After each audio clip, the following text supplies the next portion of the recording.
The dense forest pressed in on all sides as Alex Walker navigated the winding road into Redwood Lane. Tall evergreens crowded the narrow lane, their branches meeting high overhead to form a shadowy canopy. Only occasional breaks in the trees allowed glimpses of the fading daylight. Alex shivered, though the late summer air remained warm. Something about this isolated patch of woods unsettled him from the moment he turned off the main highway.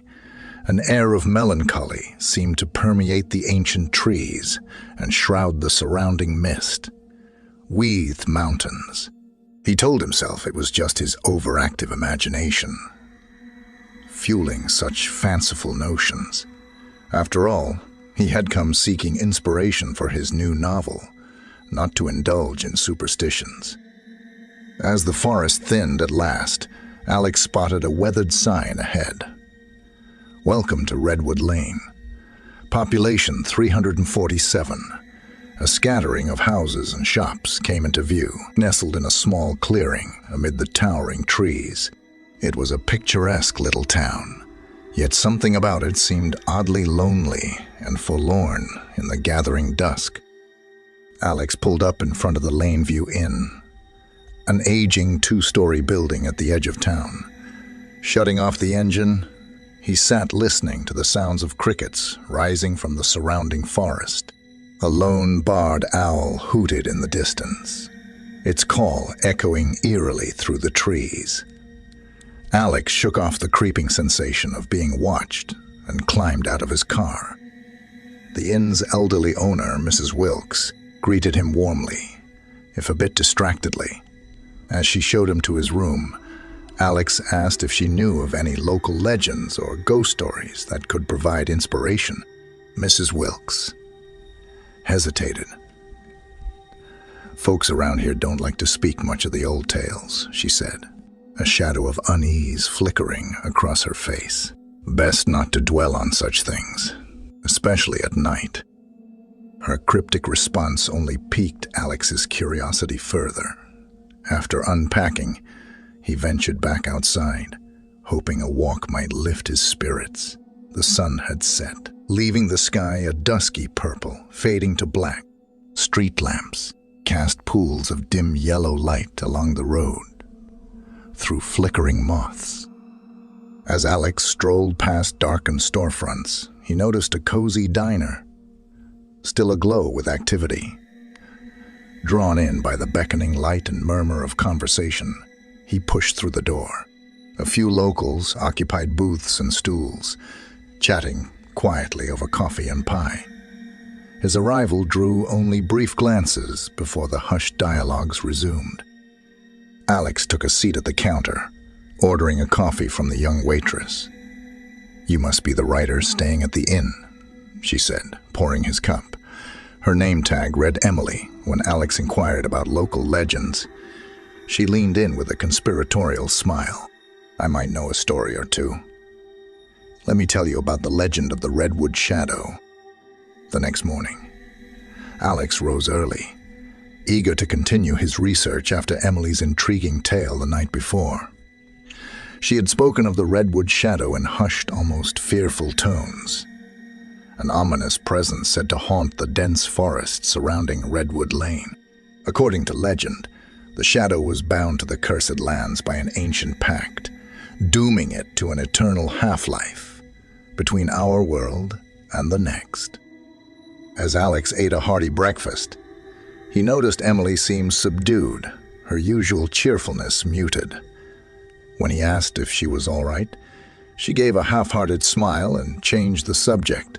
Finishing his meal, Alex left a generous tip with a note, thanking her for the fascinating story and promising to buy her coffee after his day of exploring. Perhaps putting names to the faceless figures from her tale would help lift her spirits. Stepping outside, Alex took a deep breath of pine, scented air, feeling energized despite the gloomy overcast. He started by visiting the small local museum, hoping to find historical context around native tribes who once inhabited these lands. The curator, a stooped elderly man named Walter, greeted him warmly, but grew evasive when asked about any tribal legends or curses connected to the forest. He claimed most such stories were just superstitions with no factual basis. Undeterred, Alex stopped by the town library next. After some searching, he discovered records of the Miwok people who had lived in these forests for centuries prior to European settlement.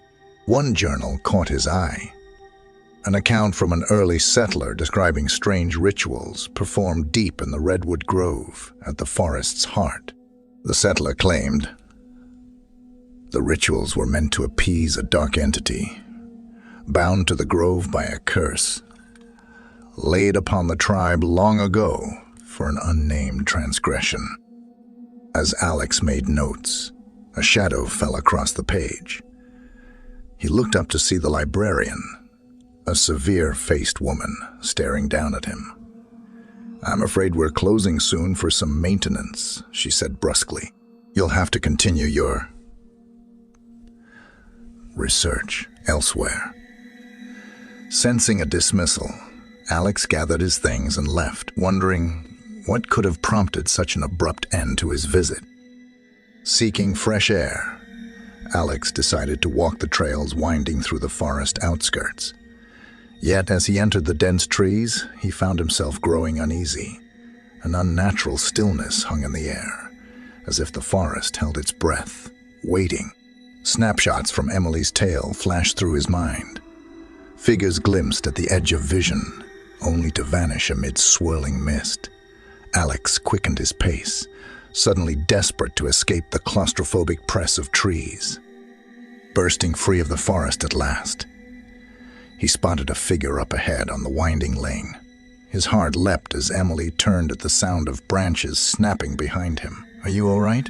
she asked, concern etching her features. "You look as pale as a ghost." Alex took a shaky breath, forcing a smile. "Just got a bit lost in thought back there. Fancy that coffee now." Emily nodded and fell into step beside him, though her eyes remained troubled as they walked. That evening, Alex sat at a corner table in the diner, nursing a coffee as he flipped through his notes by lamplight. Emily refilled his cup, occasionally, between serving other customers. Despite her reassurances, he couldn't shake a lingering unease from his unsettling experience in the forest that afternoon.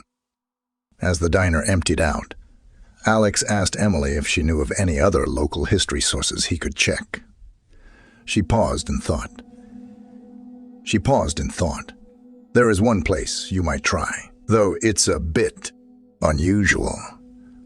The old Patterson place stands abandoned at the edge of town. Folks say Miss Patterson was the town eccentric who spent her life collecting odd trinkets and scribbling in journals. When she passed, no one claimed the property." Emily drew a crude map in Alex's notebook. "Maybe you'll find something about the forest or native tribes in her papers. Just be careful. The place is falling to ruin, and watch the sun," she added darkly. "Strange things are said to happen there at dusk." Alex thanked her, folding the map into his pocket. He lingered over a final cup of coffee as night fell. The diner's warm glow a refuge from shadows gathering beyond the windows. Once Emily closed up shop, he ventured out into the deepening gloom, flashlight in hand. The Patterson house loomed ahead like a decaying mausoleum, its wraparound porch sagging under a tangle of vines. Alex picked his way through the overgrown yard, testing the front door. It creaked open, reluctantly, to reveal a foyer choked with dust and debris. Shining his light around, he glimpsed remnants of Miss Patterson's eccentric collections. Stuffed birds and jars of unknown specimens lining crumbling shelves. Weaving through the clutter, Alex entered a study, piled high with journals, papers, and artifacts. He began sifting carefully through the mess, pausing when an aged leather-bound tome caught his eye. Brushing away a film of dust, He read the embossed title, Legends of the Miwoks. Opening to a ribbon-marked page, Alex found a passage that made his blood run cold. The Miwok tell of a shadowy entity bound to haunt the forest by a curse laid upon their tribe. Generations passed.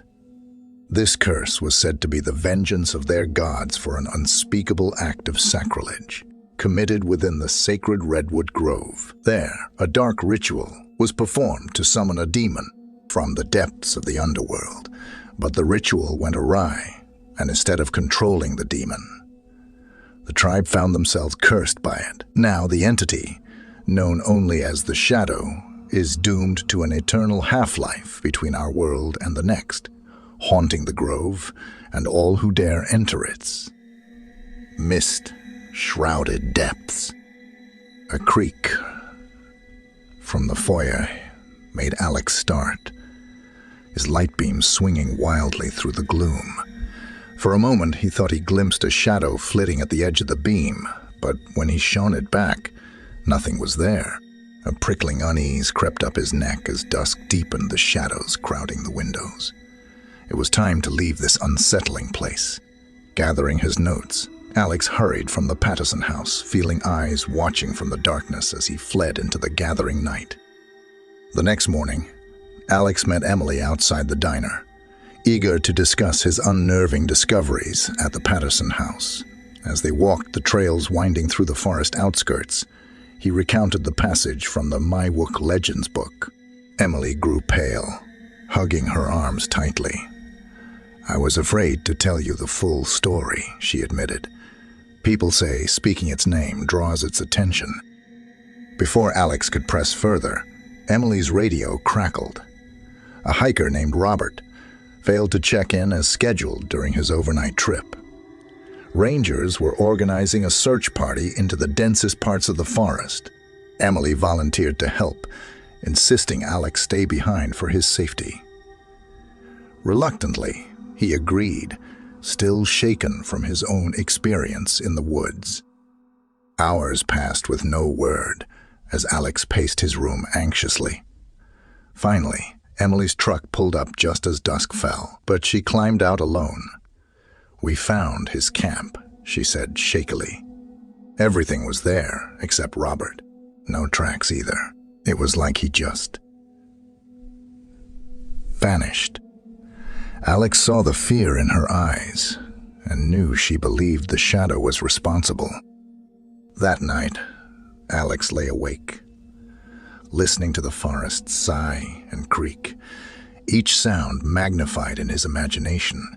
Unable to rest, he rose before dawn and dressed in layers, packing a flashlight and provisions. If the Shadow was truly active, he had to investigate for himself. Leaving a note for Emily, Alex slipped into the dense trees as pale light filtered through the canopy.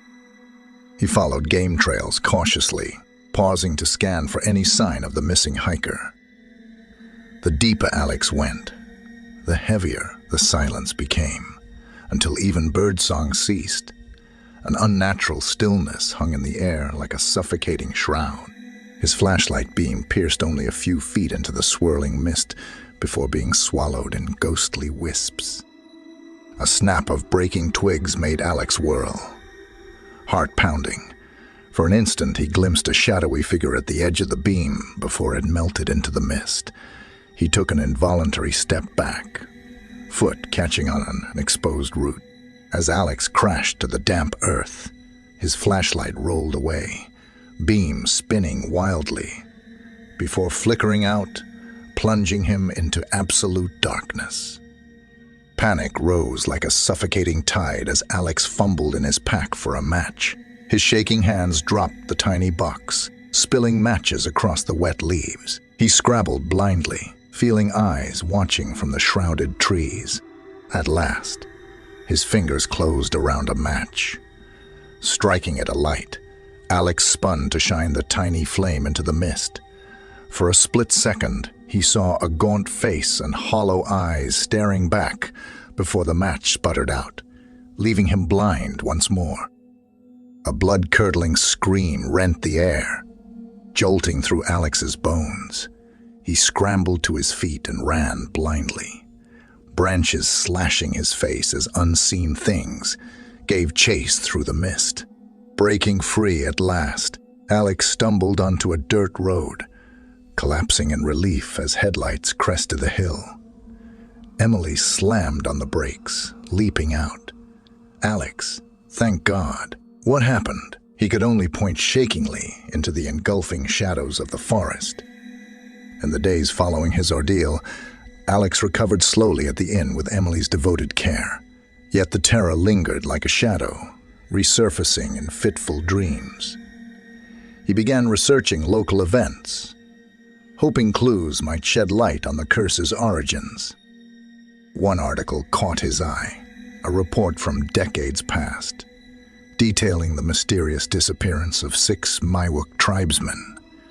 Their abandoned campsite near the sacred Redwood Grove showed no signs of struggle. The final line sent a chill through Alex. Authorities suspected foul play by white settlers, seeking the natives' fertile lands. That evening, Alex confronted Mayor Hart at the diner, demanding answers. The mayor's expression darkened. "Those are old stories best left buried, son. This is a town trying to move forward." But Alex would not be deterred. He recounted his discoveries, insisting the curse's roots lay in that long ago act of violence against the Miwok. Unless the truth came to light and proper atonement was made, the Shadow's wrath would only intensify. The mayor's calm facade cracked, eyes flashing with anger. "So what if my ancestors drove those savages from their lands? This is our town now, and we won't let some ghost story ruin our harvest festival." With that, he stormed out into the gathering dusk. Alex knew the full moon rose that very night, the curse's conditions for reawakening. He had to act quickly. Racing to the inn, he pleaded with Mrs. Wilkes to spread the word. The festival must be cancelled for everyone's safety. Though skeptical, she agreed to help. As Alex and Emily posted notices around town, the mayor intercepted them, spitting with rage. "You think to make us fear some demon? Think again, outsider. This festival will go on as planned." With that, he ripped down their warnings and stalked away. Night fell, and with it an unnatural stillness. The forest seemed to hold its breath as mist rose like ghosts among the ancient trees. Alex knew the Shadow's time was near, donning a backpack of supplies. He turned to Emily. "I have to end this tonight, once and for all." Emily's eyes shone with fear, but also resolve. "I'm coming with you." Together, they entered the forest path under a swollen moon, heading into the heart of the curse. The mist, shrouded forest was eerily silent as Alex and Emily picked their way along the faint trail. The dense canopy blocked all but slivers of moonlight, plunging the path into an inky gloom. Alex's flashlight beam pierced only a few feet into the swirling fog before being swallowed. Every snapped twig sent jolts of adrenaline through his veins. Was the Shadow already stalking them through the mist? Emily clung to his arm, her rapid breaths ghosting in the chill air. "Are you sure about this?" she whispered fearfully. Alex forced confidence into his voice. "We have to face it and break the curse before anyone else disappears." Just then, the trail opened onto a vast redwood grove. Ancient giants soared skyward, their bark gnarled and knotted by centuries. Eerie wisps curled between massive trunks, muffling even their footsteps. A flicker in the mist caught Alex's eye. He swung the beam, heart lurching as a gaunt figure melted back into the fog. Emily gasped. "It's here. We have to find the ritual site." They pushed deeper, the grove seeming to stretch endlessly. Had the Shadow led them astray in the fog? Just as Alex began to doubt, The trees parted onto a small clearing. Weathered stones ringed a patch of bare earth. Long grass bowed as if recently disturbed. The ritual site. "Now we end this," Alex said, raising his voice. "I know you brought me here. Show yourself." Silence. Then a chill gust whipped the mist into a swirling shroud. Two hollow eyes materialized, floating in the fog, followed by a nightmarish form, the Shadow. It drifted forward as Alex stood his ground, meeting its hollow stare. "I know the truth of what was done to the Miwok. Your curse ends tonight." The Shadow froze, as if considering. Then it threw back its head and keened, a bone-chilling sound that shook the very trees. The mist coalesced into grasping tendrils, lunging for Alex and Emily. They dodged aside, bolting in opposite directions, as the Shadow gave chase. Alex fled through the grove, branches slashing his face as the keening pursued. He burst from the trees, skidding to a halt at the cliff's edge. Whirling, Alex raised his flashlight defiantly. "Come face me, demon. You no longer have power here. The land knows the truth now. Your curse is broken." The Shadow materialized, drifting slowly forward. But Alex stood his ground. With a howl of rage, the Shadow launched itself at him and passed right through, dissolving into wisps of fog. Alex watched in disbelief as the mist was swept away on the wind, leaving only silence in the pale moonlight. He sank to his knees, shaking. "It's over. The curse is lifted." Strong arms wrapped around him. Emily unharmed. Through his tears, Alex smiled. A new dawn was rising for Redwood Lane. The Shadow had finally been vanquished, and the truth had set them all free.